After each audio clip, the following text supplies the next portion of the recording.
Nós vamos ler para a nossa meditação na primeira carta do apóstolo Paulo aos Coríntios, no capítulo 12, dos versos 4 ao verso 7. Diz assim: Ora, há diversidade de dons, mas o Espírito é o mesmo. E há diversidade de ministérios, mas o Senhor é o mesmo. E há diversidade de operações, mas é o mesmo Deus que opera tudo em todos. Mas a manifestação do Espírito é dada a cada um para o que for útil. O apóstolo Paulo, ao escrever aos Coríntios, a cidade de Corinto, ela ficava na Grécia Meridional, e se tornara uma cidade importante porque centralizava o comércio entre a Ásia e a Itália, onde estava o governo romano. E do mesmo modo também se tornou uma metrópole que reunia todas as camadas sociais da época, fato que proporcionava para a igreja cristã de Corinto uma grande influência, até mesmo para os crentes de outras cidades, razão pela qual o apóstolo Paulo sentiu a necessidade de lhe ministrar ensinamentos preciosos, o que ficou revelado nas suas duas cartas aos Coríntios. Naturalmente que, sendo Corinto uma cidade com aquela importância, um centro comercial, muitas pessoas vinham de muitos lugares até aquela cidade para fazer o comércio, para fazer as transações econômicas e, naturalmente, aqueles que eram crentes, eles levavam para as suas igrejas ou traziam das suas igrejas para Corinto influência. Naturalmente que quando a mensagem vai passando de um lugar para outro, às vezes pode acontecer algumas corruptelas, porque um fala com o outro, outro fala com o outro, não havia ainda uma consolidação do trabalho daquelas igrejas com o conteúdo das próprias epístolas dos apóstolos, e então o que ocorria era isto. E esses erros, às vezes, pareciam ser verdade. E o apóstolo Paulo precisou escrever, exatamente escrevendo aos Coríntios, ele escrevia certamente para muitas outras igrejas e a sua mensagem ficou válida até os nossos dias. Por exemplo, se eu colocasse aqui chegasse aqui e dissesse ao irmão Silas fala para o irmão Inácio, para ele escutar isso assim. E o Inácio vai dizer para o irmão pastor Nelcino vai dizer para o irmão, e assim por diante. E quando chegasse lá no final, a gente perguntava àquele último que ouviu, o que foi que o Silas falou? Vocês iam notar que a coisa tinha chegado tão diferente lá que quase não tinha nada do que o Silas falou, porque quando um fala para o outro, às vezes aumenta um ponto e às vezes corta alguma coisa. E às vezes ele não alcança o sentido inteiro, então passa de outra maneira. Era assim que acontecia, porque a transmissão era oral. A comunicação da palavra de uns para com os outros pode trazer certas situações. Isso trouxe certos problemas para aquelas igrejas. E os apóstolos, então, quando escreveram as suas cartas, especialmente Paulo nessa carta, corrige muita coisa que estava sendo feito erradamente pelas igrejas. Nós vamos então observar agora alguma coisa que seja importante relacionada com esses dons, os ministérios e as operações que foram citadas pelo apóstolo Paulo. No capítulo 12 de sua primeira carta, o apóstolo Paulo falou sobre os dons espirituais. Porém, o conteúdo de sua mensagem não focalizava o fruto do Espírito, como em outras passagens, a exemplo do que está em Gálatas 5:22, que ficou evidenciada a diferença entre as obras da carne e o fruto do Espírito. Foi o desejo do apóstolo Paulo, segundo as suas próprias palavras, que sobre os dons espirituais os crentes não fossem ignorantes. E assim, nos versículos escolhidos para esta meditação, o apóstolo falou dos dons, dos ministérios e das operações, para que os servos de Deus tivessem uma vida atuante sob a manifestação do Espírito Santo, dada a cada um para o que for útil. O Espírito Santo de Deus nos inspira para o que é inútil? Certamente que não. É para o que for útil, não é? Aquilo que tem um valor, que tem uma finalidade real. E então ele qualificou desta maneira os dons, qualificou os ministérios e as operações como três posições distintas na realização do trabalho de Deus. Eu citei aqui a questão de Gálatas 5:22, porque lá nós temos os frutos do Espírito. Todo mundo sabe o verso 5:22, não é? Que o fruto do Espírito é, não é? Os irmãos sabem, longanimidade, amor, não é? E contra aquilo, em oposição a esta ideia, tem a obra da carne, que é aquela que vem pelo resultado das coisas deste mundo, que são o mundo entrando na vida de cada um e, naturalmente, trazendo preocupação para a realização da obra de Deus.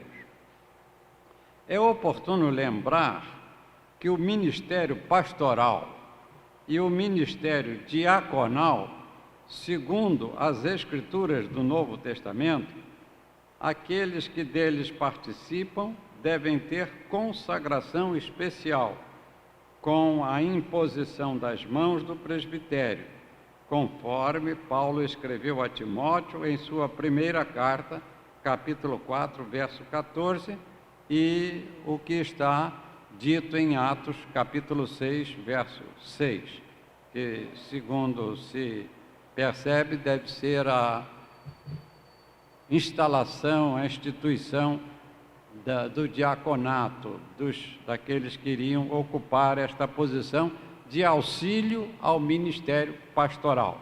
Presbitério era a reunião dos pastores, os presbíteros, os anciãos, como os termos eram empregados em diversos lugares e que têm a mesma significação, mesmo, mais ou menos o mesmo conteúdo de valor. Em relação aos significados, portanto, dos dons, nós podemos observar a qualificação, a vocação e as habilidades. Em relação aos ministérios, que se identificam com o ensino, com a pregação e com a administração, para aqueles a quem incumbe um cargo ou função na obra de Deus. E, em terceiro lugar, falou das operações que se realizam com o trabalho que cada um realiza na causa do Mestre, em face de sua execução e de sua atividade.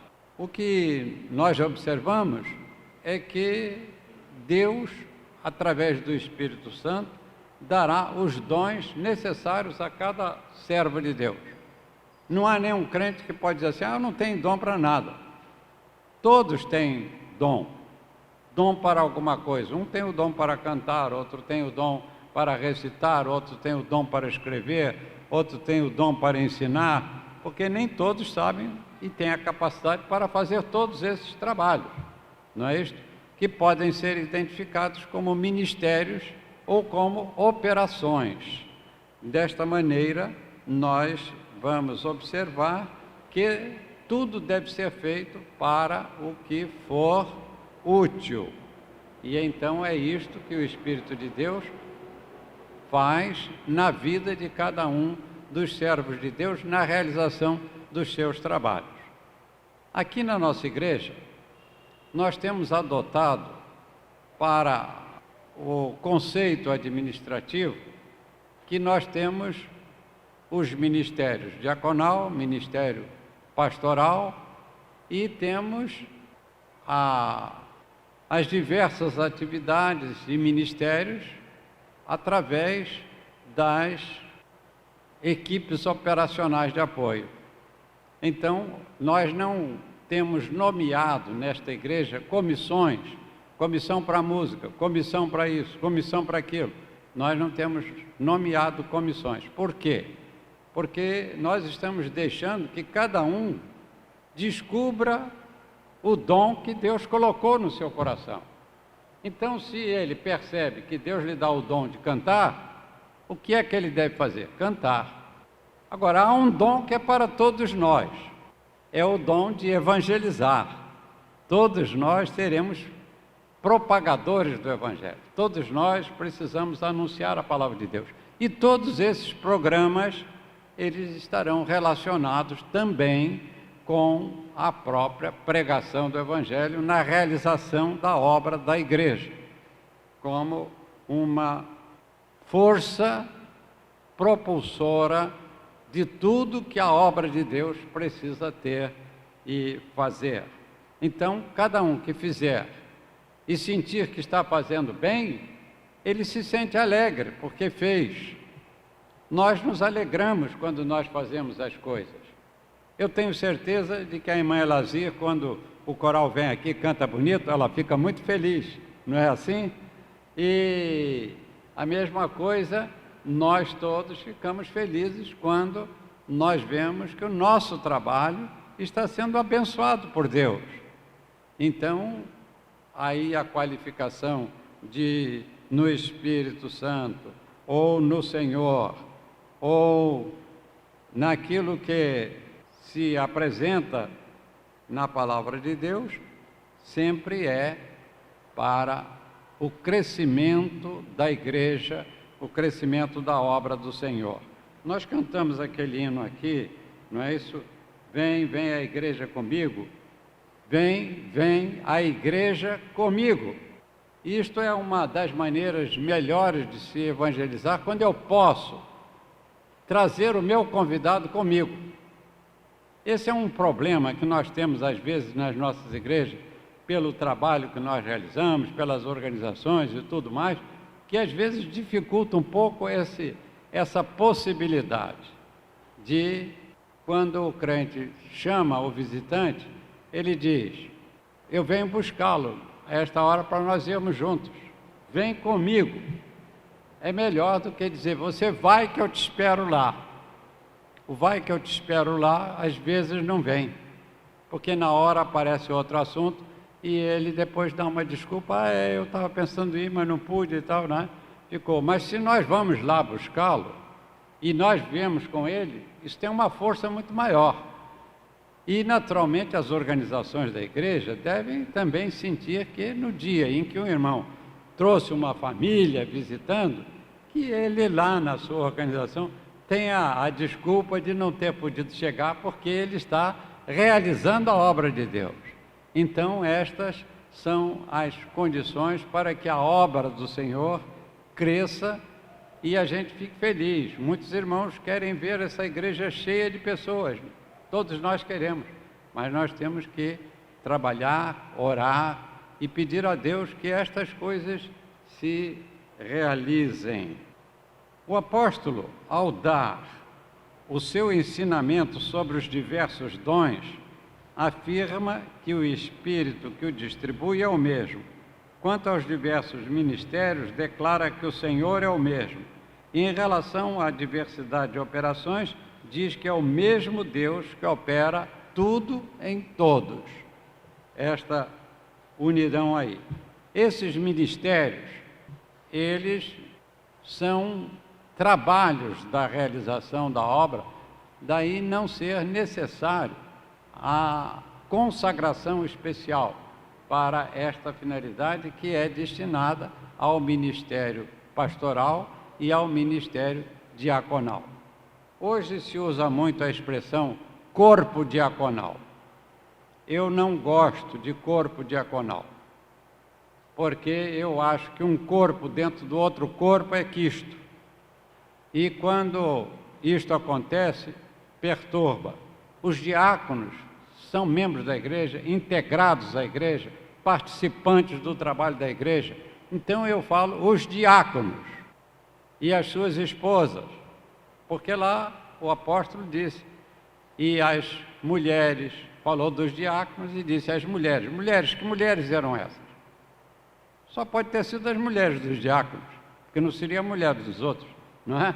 Então está aí a qualificação muito clara do que está lá na palavra de Deus, porque o lar, o marido e a mulher devem ser um pelos laços do amor, devem ser um no Senhor, cada um com a sua personalidade, com a sua maneira de ser, mas executando uma unidade dentro da sua casa, como também os membros da igreja todos, cada um tem a sua personalidade, cada um tem a sua qualidade, cada um tem o seu dom, cada um exerce o seu ministério, cada um tem a sua participação, mas nós temos que ter amor fraternal, nós temos que ter unidade, nós temos que ter uma visão de união, que se não houver, há prejuízo. Uma igreja em que os crentes estejam brigando uns com os outros, essa igreja não vai poder prosperar, porque ela não estará dando o testemunho que convém dar. Em virtude das instituições do apóstolo Paulo, no capítulo 12 da primeira carta aos Coríntios, é ideal que em nossas igrejas haja hoje as pessoas que se sentem chamadas para a realização de algum trabalho ou de uma atividade, ou que para elas foram convocadas pela igreja, que sejam dedicadas e se esforcem com amor à causa de Deus, bem como possam de fato mostrar que são luz e sal da terra. O irmão Kleber, na sua oração, disse que o crente precisa ter esta certeza de uma vida fraterna, não é isso? A comunhão, o testemunho da fé. Essa é a nossa oração. Todos nós devemos querer exatamente isto, que a obra de Deus seja próspera e possa produzir os frutos que Deus espera que ela produza. Dons, ministérios e operações. Se queremos servir com amor à causa do Mestre Salvador Jesus, que sejamos em tudo dedicados, sabendo que Ele à frente nos conduz. Qualquer que seja o ministério aceito, ou nas operações que efetivemos, o Espírito de Deus dons nos dará, e felizes, por certo, ficaremos. Fazer para o Senhor o que for útil é bênção divinal que usufruímos, certos também de que nada será fútil. Mostremos, pois, a todos que os salvos são para o mundo luz e sal da terra, desta forma, vivendo os nossos alvos. Que Deus nos abençoe.